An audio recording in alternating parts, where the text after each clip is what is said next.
Nous avons un grand conférencier ce soir. Mesdames, Messieurs, la solution des facilités dit Cheikh Anta est très difficile à être présenté et puis on passe directement à la conférence. Mais quoi qu'il en soit, j'ai une maîtrise de livre ici que j'ai pu avoir grâce à M. Boubegado et au Franco, ainsi qu'au Celto. Notre conférencier de ce soir, je l'ai résumé en disant que c'est un grand homme. C'est un historien. Plusieurs livres ont été écrits par lui. C'est un homme de culture, c'est un homme politique. Un homme de culture. Depuis 1955, il a fait un certain nombre de livres qui sont bien connus de vous, tels que Nation, Nègre et Culture, Antériorité des civilisations nègres, Mythes et Vérité, les fondements culturels, techniques et industriels d'un futur État fédéral d'Afrique noire, l'Afrique noire précoloniale, l'unité culturelle de l'Afrique noire, etc. Il est également linguiste et égyptologue. Pour cet effet, plusieurs autres écrits ont été faits dans ce domaine. Il nous a écrit l'Antiquité africaine par l'image, le peuplement de l'Égypte ancienne et le déchirement des cultures néolithiques, etc. Il est également physicien. Vous avez sûrement vu ou entendu parler des écrits sur le laboratoire de radio carbonique de l'IFAN, physique nucléaire et chronologie absolue. Il a participé à la mise en place de plusieurs volumes sur l'histoire générale de l'Afrique, qui a sorti un volume en ce moment. Linguiste, comme je vous l'ai dit, il nous a écrit sur la parenté génétique de l'Égypte pharaonique et de langue négro-africaine. Son dernier volume, La civilisation ou barbarie. Cheikh Anta, comme je vous l'ai dit, historien, philosophe, linguiste, physicien, anthropologue, etc. L'homme qui appartient à la classe des grands hommes, tels que Léonard de Vinci, qui ont tout fait de leur vivant. L'Afrique doit être fière d'avoir eu des fils semblables. En politique, il est également secrétaire général du RND au Sénégal. Ce soir, si je tente de parler de Cheikh Anta, il serait très difficile, comme je vous l'ai dit au début, de le présenter. Il a écrit également plusieurs articles sur les sciences physiques et sur les sciences sociales, des dizaines d'articles. Ce soir, il va nous entretenir sur un thème accueillant, un thème d'actualité, un thème qui concerne vous et moi, un thème, disons, chez nous, sur l'apport de l'Afrique à la civilisation universelle. Thème très alléchant. Pour en savoir plus, écoutons plus le conférencier.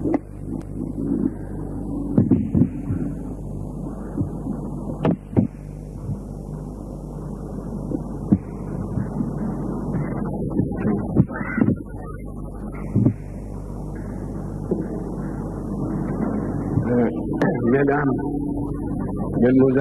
Mesdemoiselles, Messieurs, il se fait tard et pourtant j'aurais voulu vous parler, vous entretenir ce soir assez longtemps pour pouvoir vous communiquer un certain nombre d'informations qui me paraissent essentielles.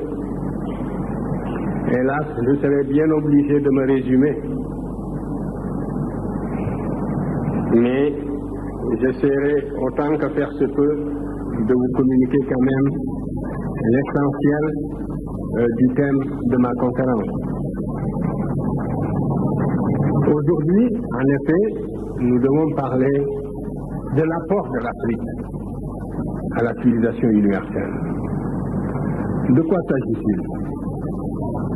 l'Afrique passe pour être un continent fruste qui n'a presque rien apporté à la civilisation. On parle souvent du rendez-vous du donner et du recevoir, en supposant que d'ici là, l'Afrique aura fait ses preuves et que peut-être dans la phase ultime du développement de la civilisation universelle, l'Afrique apportera quelque chose à l'humanité. C'est vraiment renverser le courant de l'évolution et raconter l'histoire à rebours que de concevoir le développement historique de cette façon. Parce que c'est bien le continent africain qui fut à l'origine de tout le développement de la civilisation. Je voudrais seulement saisir 3 grandes étapes de cette évolution et m'entretenir avec vous là-dessus. Au tout début donc, maintenant cette question ne se discute plus âprement, mais il y a une trentaine d'années, pour être sérieux, il ne fallait pas considérer que l'Afrique puisse être réellement le berceau de l'humanité. C'était une idée qui paraissait extrêmement saugrue et il fallait même faire preuve d'un grand courage intellectuel pour avancer une telle pensée. Depuis, la recherche s'est développée et vous en connaissez les résultats. Nous savons aujourd'hui que l'Afrique est bien le berceau de l'humanité. Mais vous me direz tout de suite que le berceau de l'humanité, on a dit que c'est un berceau à roulettes et qu'il passe d'un continent à l'autre. En fait, ceci est inexact. Ce berceau, on l'a placé au début en Asie, pour des raisons bien connues, relevant de la tradition biblique et aussi des apparences. C'est en Asie que se trouvent les 3 races. On a en Asie des noirs, des blancs et des jaunes, et la tradition biblique aussi plaçait le berceau de l'humanité sur ce côté. De la sorte, les premiers archéologues, tels que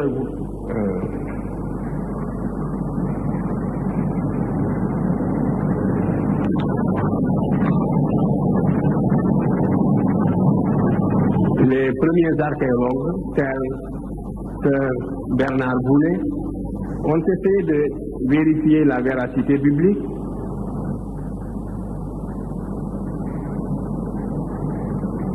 Donc, des fouilles ont été entreprises en Mésopotamie pour montrer que le déluge a bien eu lieu, que la Bible a dit vrai.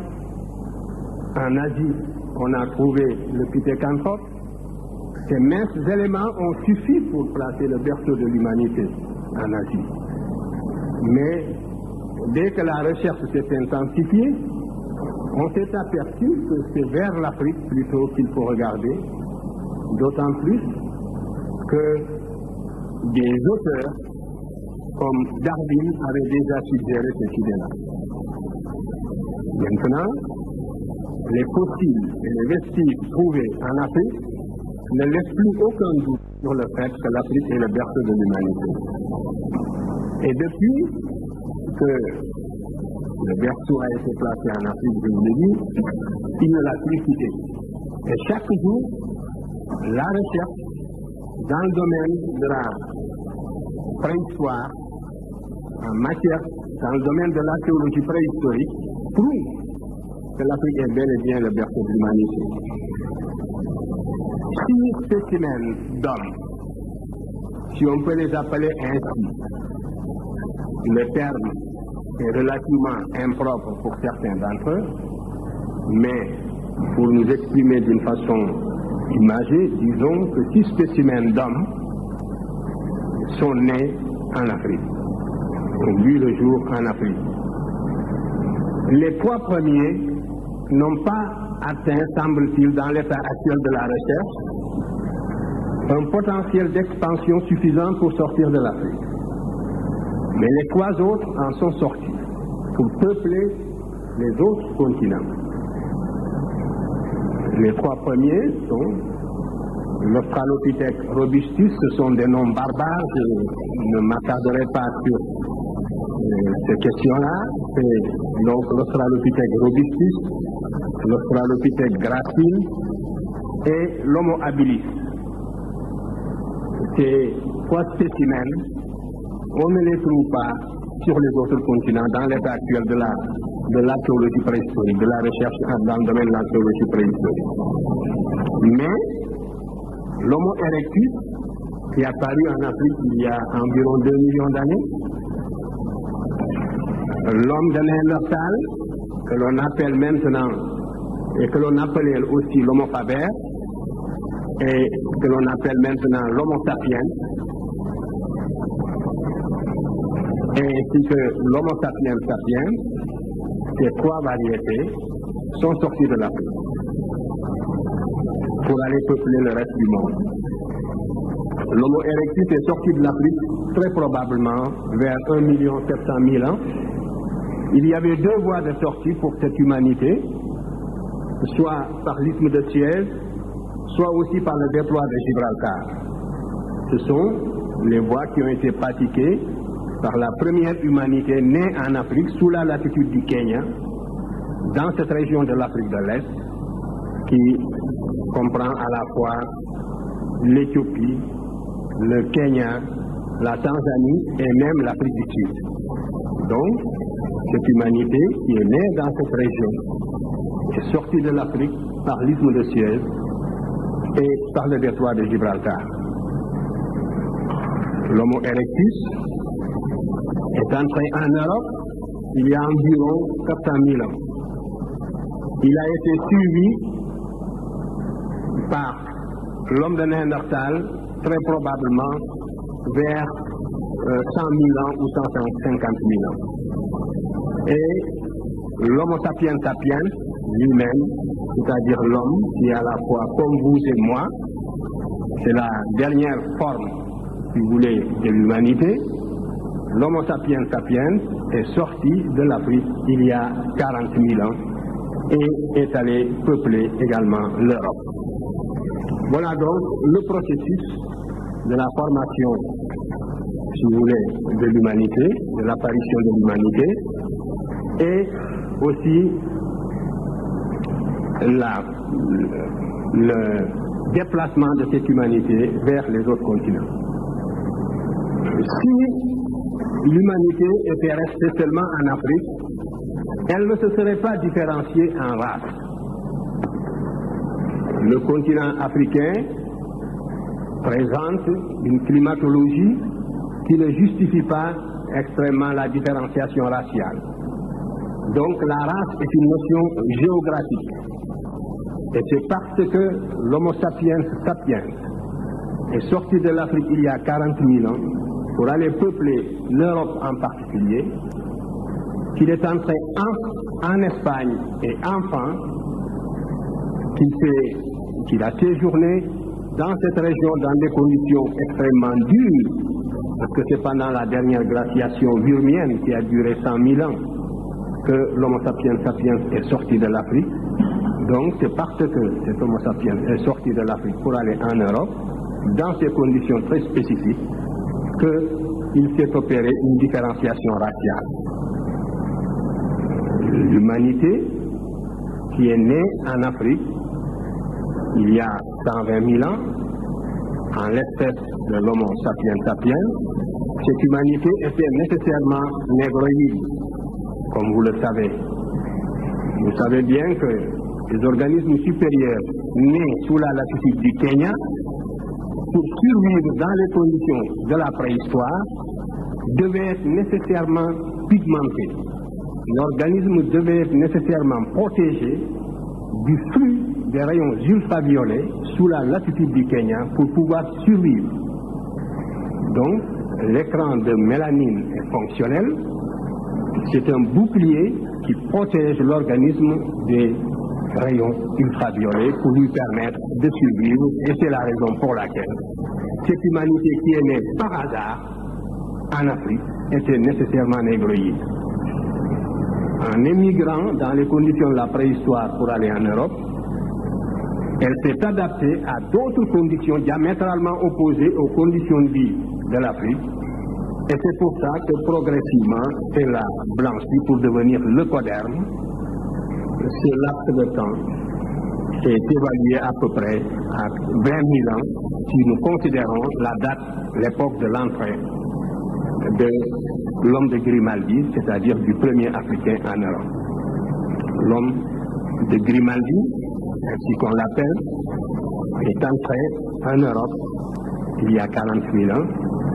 Il est resté sur place, il a évolué sur place jusqu'à moins 20 000 ans, pour qu'apparaisse pour la première fois sur la planète la morphologie du leucoderme et par conséquent le type humain qu'on appelle la race de Cro-Magnon.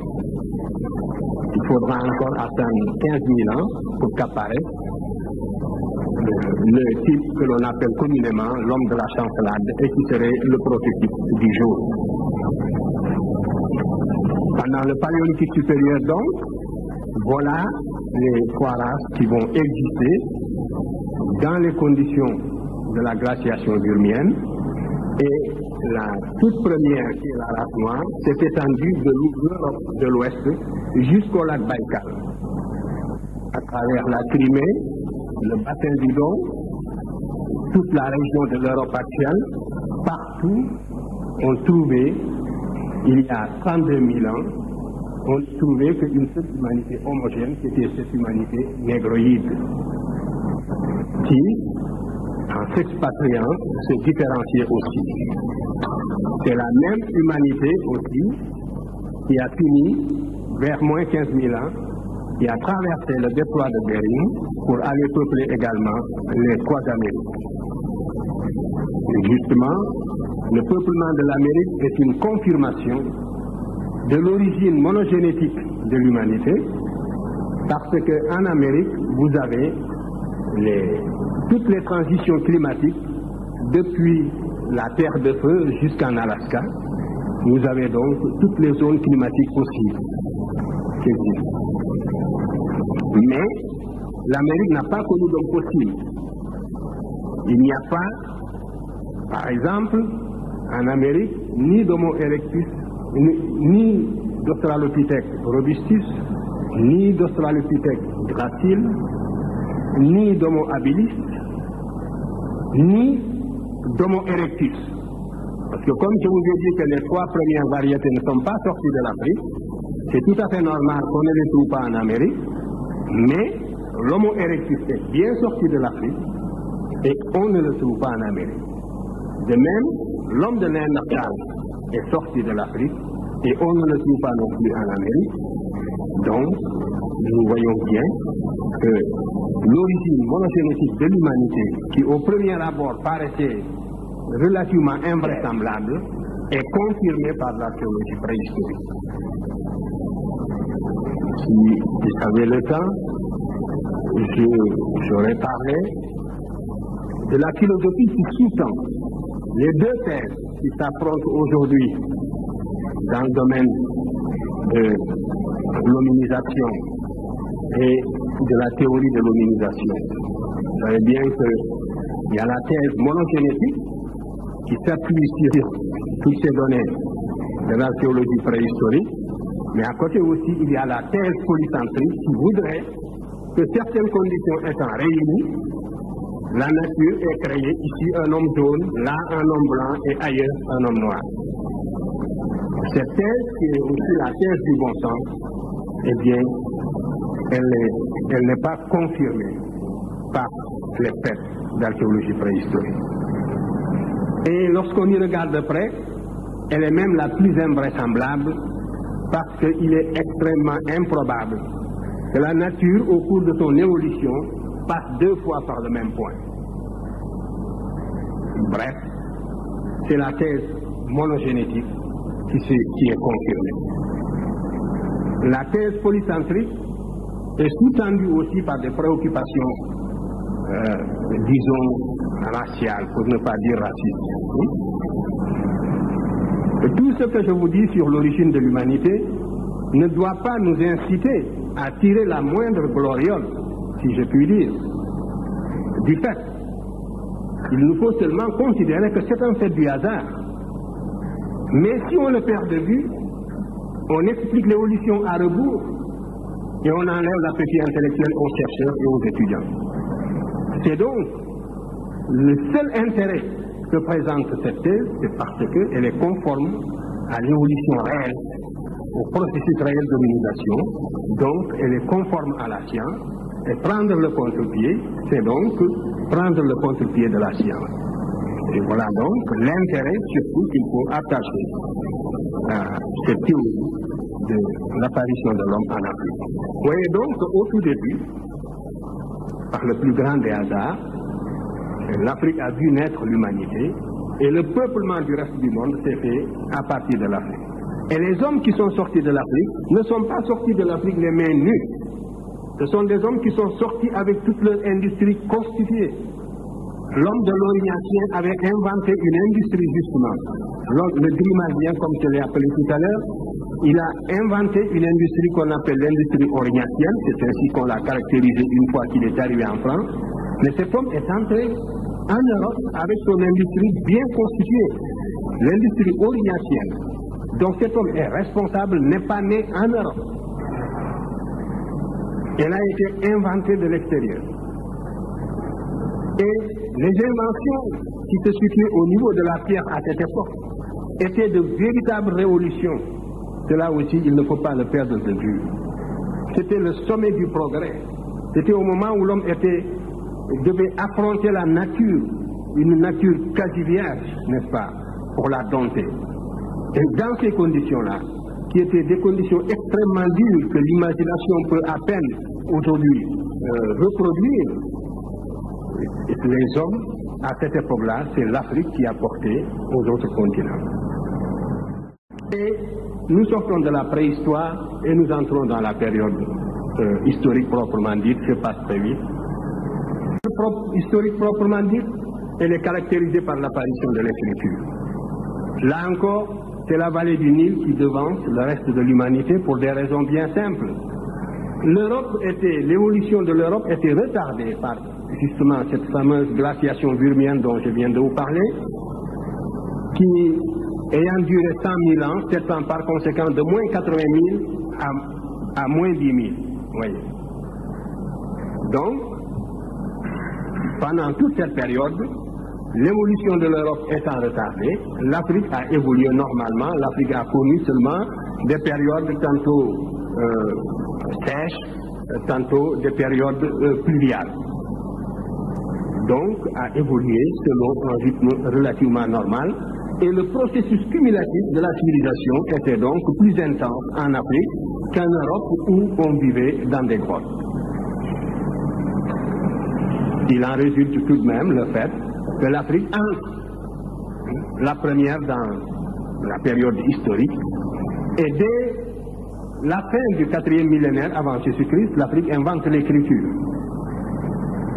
Et à partir de moins 3300, nous avons des documents écrits, nous pouvons suivre l'évolution de l'Afrique dans la vallée du Nil. En moins 4236, l'Afrique invente déjà un calendrier sidéral. Le calendrier sidéral fondé sur le lever d'une étoile du ciel, qui est l'étoile la plus brillante du ciel, l'étoile Sirius, qui est dans la constellation du Grand Chien, c'est l'étoile la plus brillante du ciel. Les Égyptiens, en moins 4236, avaient déjà remarqué que cette étoile se lève en même temps que le Soleil, pratiquement, sous la latitude de Memphis, tous les 1460 ans. Et c'était la base de leur calendrier. Donc c'était un repère chronologique absolu, pour ainsi dire. Imaginez le Soleil, un phénomène aussi fugace, le Soleil qui se lève en même temps qu'une étoile, le phénomène ne dure que quelques secondes, à peine moins d'une minute. Et il ne se reproduira plus avant 1460. L'année suivante, si vous regardez, si vous mettez sous la même latitude pour regarder le soleil et cette étoile en question, vous constaterez qu'il y a un écart d'un quart de jour. Et la deuxième année, vous constaterez qu'il y a un écart d'une demi-journée. Et au bout de 4 ans, vous constaterez qu'il y a un écart d'une journée.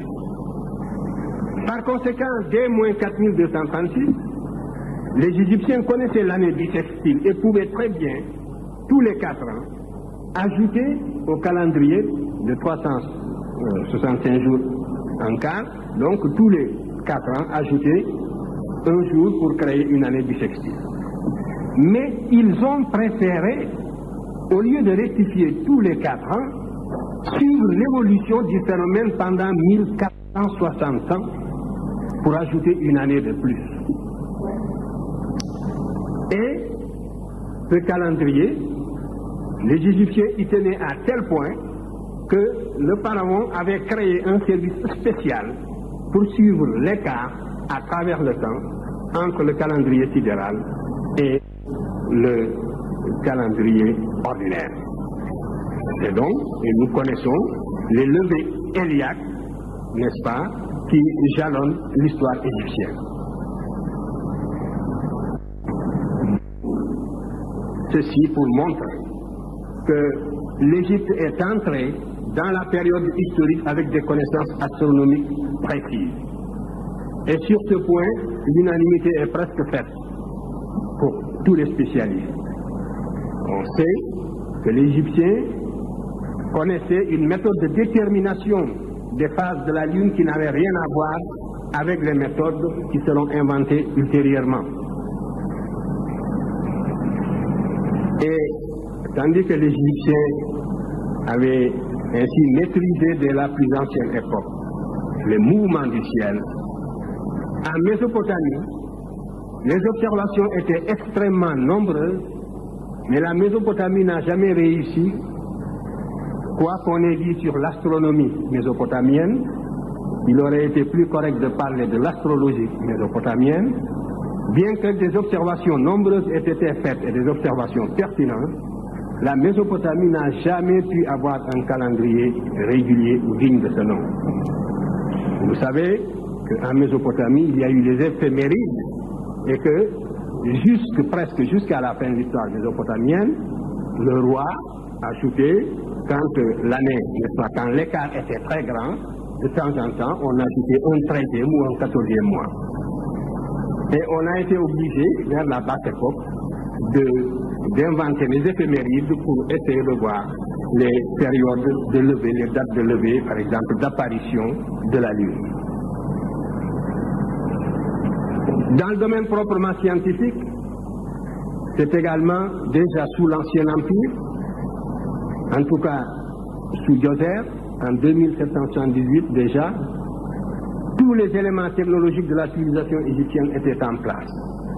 Qu'il s'agisse de la médecine, qu'il s'agisse de la mathématique, la géométrie, comme l'algèbre ou la trigonométrie, qu'il s'agisse de la mécanique ou de l'architecture, tous les éléments technologiques de la civilisation égyptienne étaient déjà en place sous la 3e dynastie.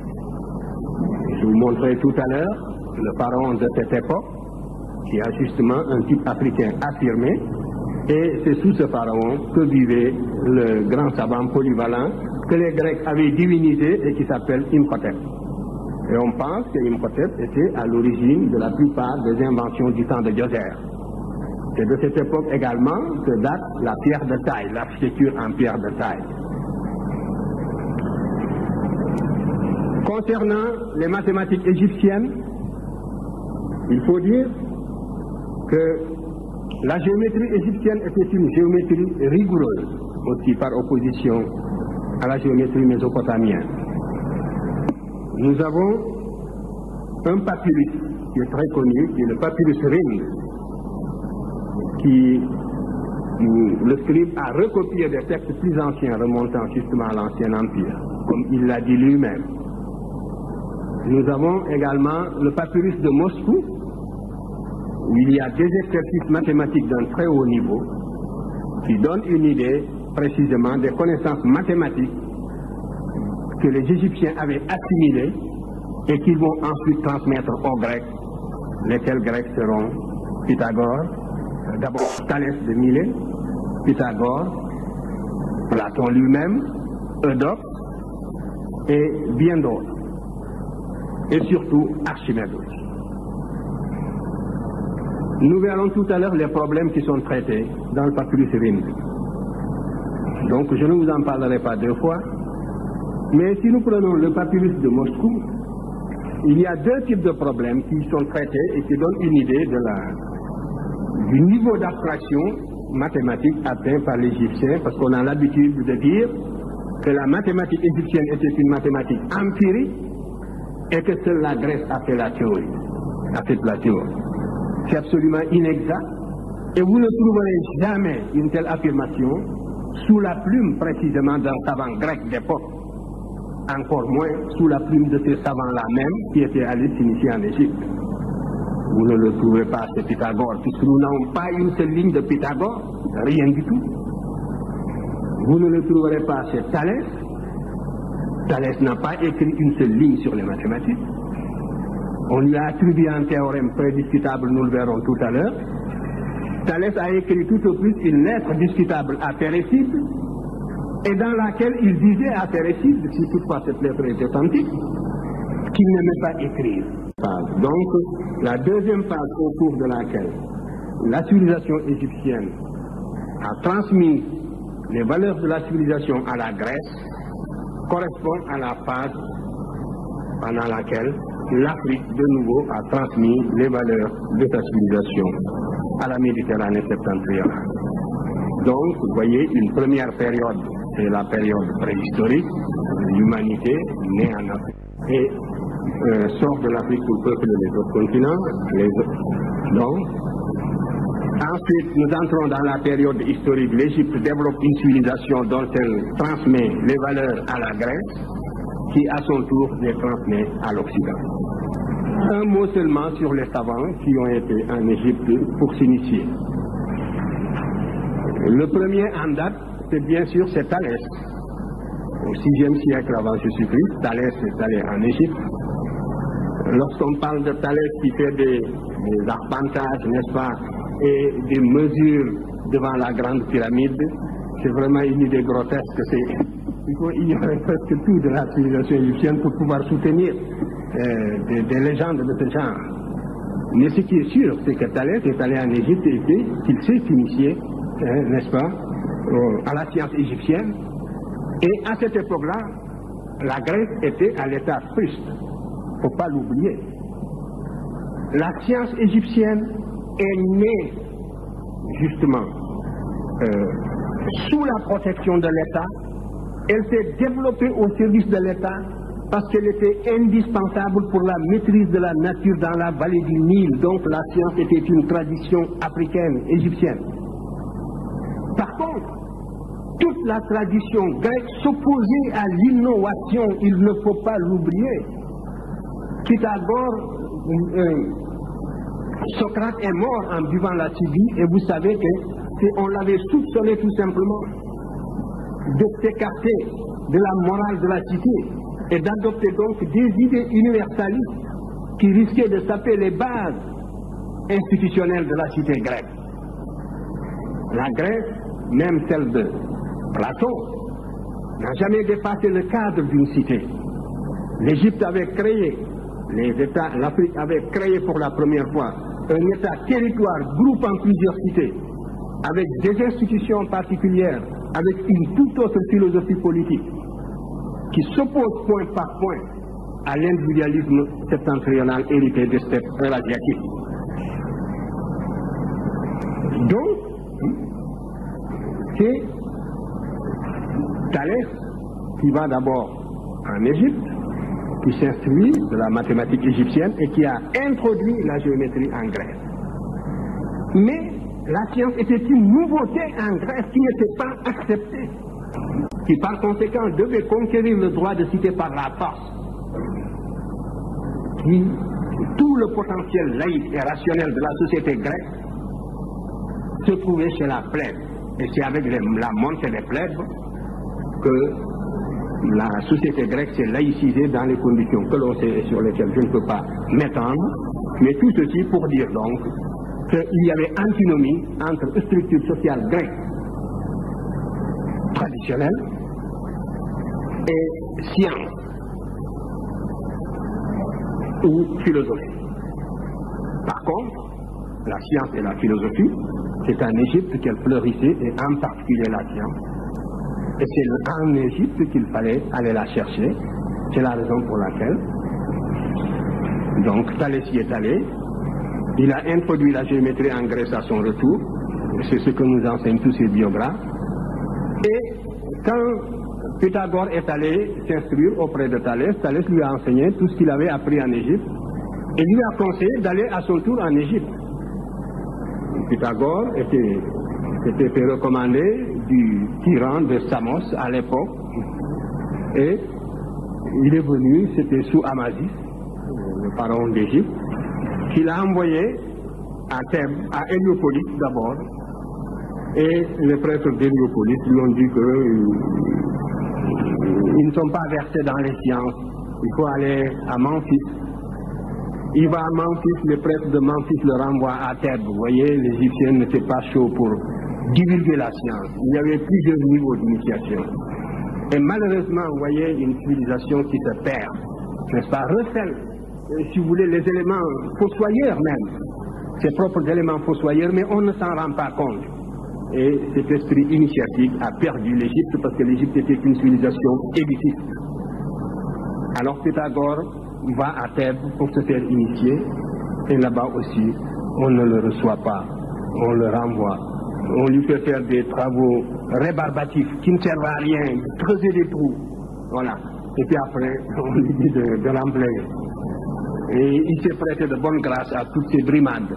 Et finalement, les prêtres égyptiens l'ont pris en sympathie et ont décidé de l'initier. Voilà donc comment Pythagore a fini par vaincre la résistance égyptienne, et ils l'ont rasé. Donc il y a tout un rituel auquel il s'est soumis, et il a été initié. Et il est resté pendant 20 ans, 22 ans en Égypte. On ne reste pas dans un pays pendant 22 ans pour apprendre des recettes. Donc le théorème dit de Pythagore, l'Égyptien le connaissait, c'est un des problèmes, c'est le problème numéro 6 du papyrus de Moscou. Je n'ai pas le temps de m'étendre sur tout cela. Dans la duplication du carré, il fallait absolument aboutir également au théorème justement de Pythagore. Et les Égyptiens ont défini une longueur qui permet de construire un carré double et qui est égal à A racine de 2, le nombre irrationnel par excellence. Par conséquent, le double, la définition d'une longueur qui s'appelle le double Riemann et qui consiste précisément à réaliser la duplication du carré, cette seule définition d'une longueur dans la géométrie égyptienne, impliquant la connaissance à la fois de du côté et multiplié par racine de 2 pour avoir précisément la diagonale qui donne le côté du carré double, montre à n'en pas douter que l'Égyptien connaissait ce théorème et qu'il le démontrait sans chiffres, effectivement, et tant d'autres choses. Et par voie de conséquence aussi, les nombres irrationnels que l'on a attribués à Pythagore. Ainsi donc, c'est comme ça que Pythagore est resté si longtemps en Égypte pour s'instruire. Et les Égyptiens ont souvent dit, que souvent, Diodore l'a relaté, que les Grecs, une fois rentrés chez eux, s'attribuent toutes les sciences qu'ils ont apprises en Égypte. Ce n'était pas un secret. Mais parmi tous les Grecs qu'ils ont initiés, c'est Pythagore qu'ils aimaient le plus, parce que c'est Pythagore qui avait gardé dans son enseignement l'aspect symbolique de l'enseignement égyptien. Les Égyptiens étaient extrêmement symboliques dans la transmission de leur science, et Pythagore avait gardé cet aspect. Nous avons retrouvé les signes pré-algébriques qu'utilisait Pythagore, en tout cas les pythagoriciens, que Pythagore n'a pas écrit, ses écrits n'ont pas survécu. Mais les pythagoriciens de Crotone, n'est-ce pas, on a retrouvé les signes pré-algébriques qu'ils utilisaient et qui sont des signes hiéroglyphiques égyptiens qui montrent à n'en pas douter également, n'est-ce pas, l'influence de l'Égypte sur la science grecque. Alors, tout cela, de la même façon, montre que la Grèce est allé s'initier en Égypte. Et mieux, même les savants qui n'avaient pas fait le voyage, souvent l'inventaient. C'est dire aussi que les Grecs ne se mettaient pas sur le même plan que l'Égypte. Et même vaincue, l'Égypte restait l'institutrice de toutes les vieilles jeunes civilisations montantes de la Méditerranée septentrionale. C'est Platon, Strabon, qui était un grand savant de l'Antiquité, mais un savant chauvin, qui était conscient de la valeur de la civilisation de la Méditerranée septentrionale à son époque. Strabon relate que quand ils ont visité l'Égypte, quand il a visité l'Égypte et le Fayoum, ils étaient en groupe, on leur a montré les chambres où Platon et Eudoxe, le mathématicien, séjournaient quand ils sont venus se faire initier à la cosmogonie. Vous ne pouvez pas comprendre les lacunes et les obscurités de Platon si vous ne relisez pas, si vous ne prenez pas côte à côte, n'est-ce pas, lisez pas, n'est-ce pas, parallèlement, la cosmogonie héliopolitaine et le Timée de Platon. Mais alors toutes les obscurités s'éclairent d'une lumière singulière. C'est un peu ce que j'ai essayé de faire dans Civilisation ou Barbarie. Donc, les éléments ne manquent pas pour retracer justement cette influence que l'Égypte a eue sur la Grèce en particulier et sur l'Occident d'une façon générale. Et les Latins, qui avaient moins de contact avec les Égyptiens, n'ont rien apporté aux sciences exactes. Voilà aussi une contre-preuve. Les Latins étaient de grands bâtisseurs, une certaine architecture qui ne faisait que reprendre les formules, la section d'or que l'Égypte avait déjà connue depuis 2778 et tant d'autres. Mais aux sciences exactes, les Latins n'ont rien apporté. À la morale et un peu à la philosophie avec Lucrèce. C'est vrai.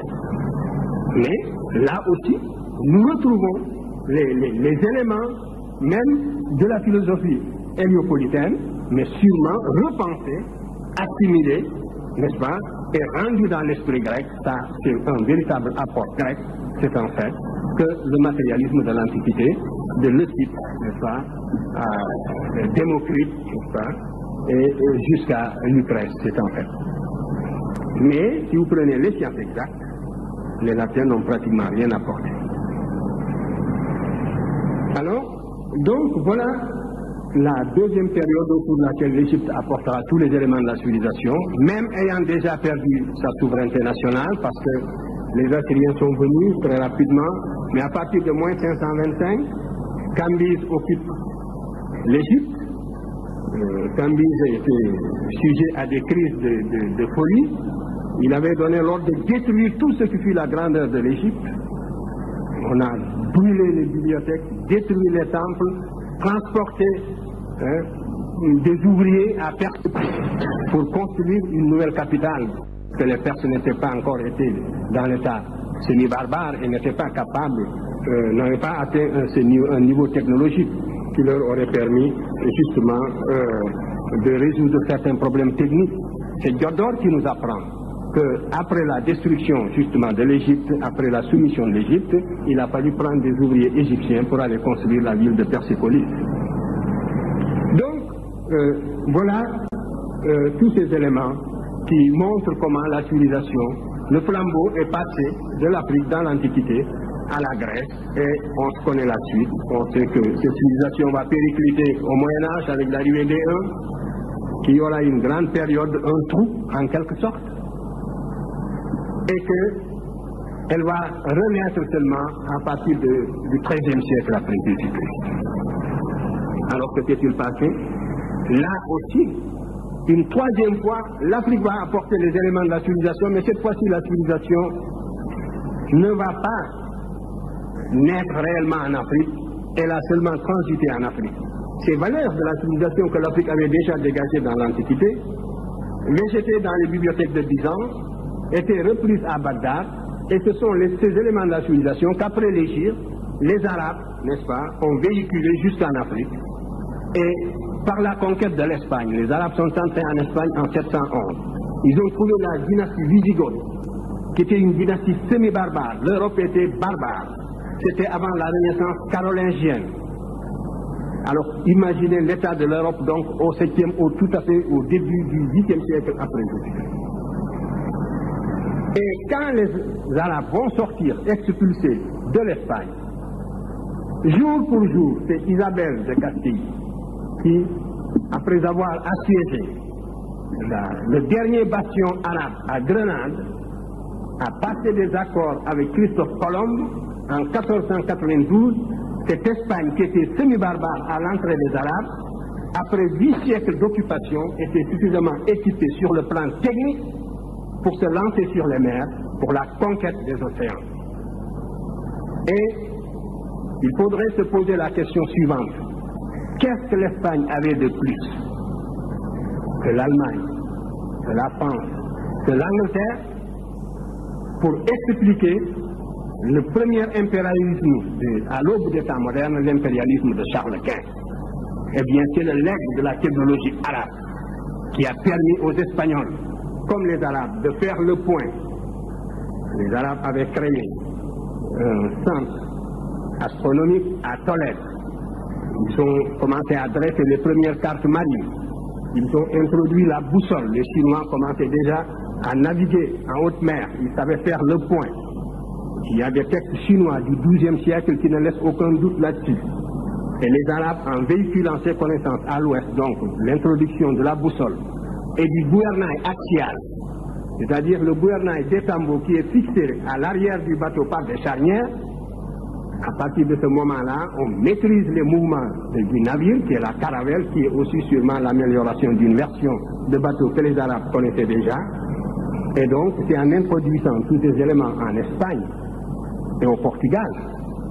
Le Portugal a été le premier pays à se libérer. Vous savez que les croisades, ça a été une réaction de l'Europe pour libérer l'Espagne de ce qu'on appelait l'occupation des Sarrasins. Et l'Europe a pris conscience sur le plan culturel et religieux par une opposition dialectique à l'ensemble du monde arabe. Et il serait intéressant que nous, les Africains, nous fassions une relecture précisément africaine de la chanson de Roland. Parce que ce sont les monuments épiques même qui sont à la base, qui sont les fondements culturels de la civilisation occidentale, qui nous montrent quelles étaient les préoccupations.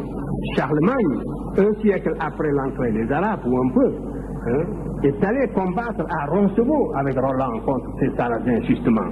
Et les croisades, ça a été la véritable prise de conscience de l'Europe en tant qu'individualité culte occidentale de contribuer à rejeter les Sarrasins en dehors de l'Europe. Et c'est donc dans cette lutte dialectique que l'Europe a essentiellement pris conscience de son individualité, et comme en témoigne sa littérature épique. Et finalement, on a voulu contourner les arrières, ce qui explique les croisades en lieu saint. Et le jour où donc ces Arabes sortiront de l'Espagne, après avoir apporté tous les éléments de la civilisation, de la nouvelle civilisation et de la technologie, l'Espagne était suffisamment équipée pour se lancer sur les mers et même pour poursuivre l'occupant d'hier.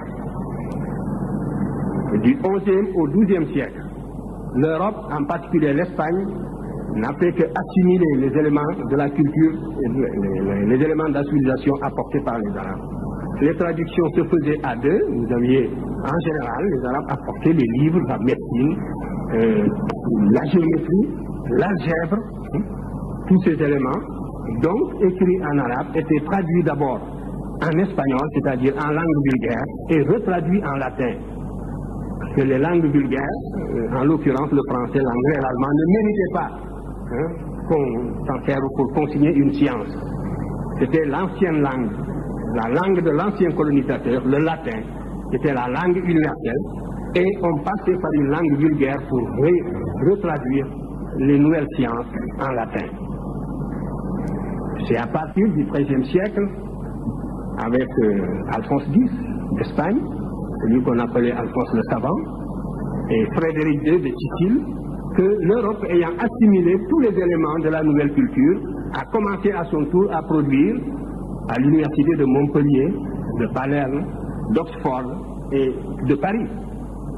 Donc, voilà aussi comment historiquement expliquer l'émergence de la presqu'île ibérique à l'aube des temps modernes. C'est inséparable de la colonisation arabe qui est passé donc par l'Afrique. Toutes ces valeurs ont transité par l'Afrique. Vous savez aussi que dans la conquête, la part africaine était extrêmement importante. Donc voilà, à 3 reprises, l'Afrique apporte les éléments de la civilisation au monde, et ces éléments diffusent dans le monde, et pourtant l'Afrique continue toujours, passe toujours pour un continent fruste qui n'aurait rien apporté aux autres.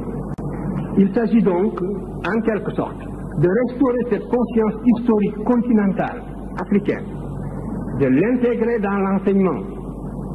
C'est un facteur de cohésion qui doit contribuer à mettre l'ensemble des peuples africains à l'abri de toutes les formes d'agression culturelle. C'est le seul intérêt que présente une question comme celle-là, et c'est à une œuvre d'intégration de ce genre aussi que je vous invite. Je voudrais donc que l'on fasse la projection.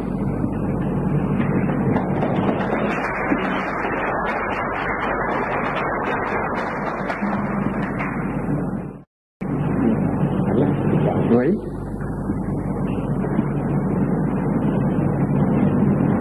Je vais aussi vite que possible. Vous vous laissez la parole.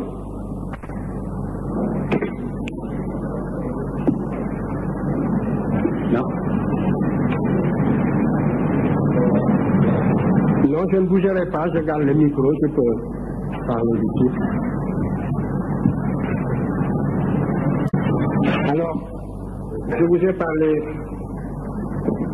des spécimens qui ont disparu.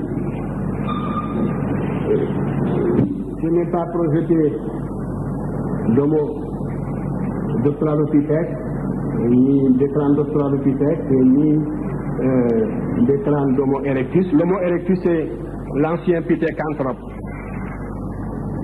Ici, vous avez 2 crânes fossiles, des hommes qu'on appelait dans le temps Homo faber ou hommes de Néandertal.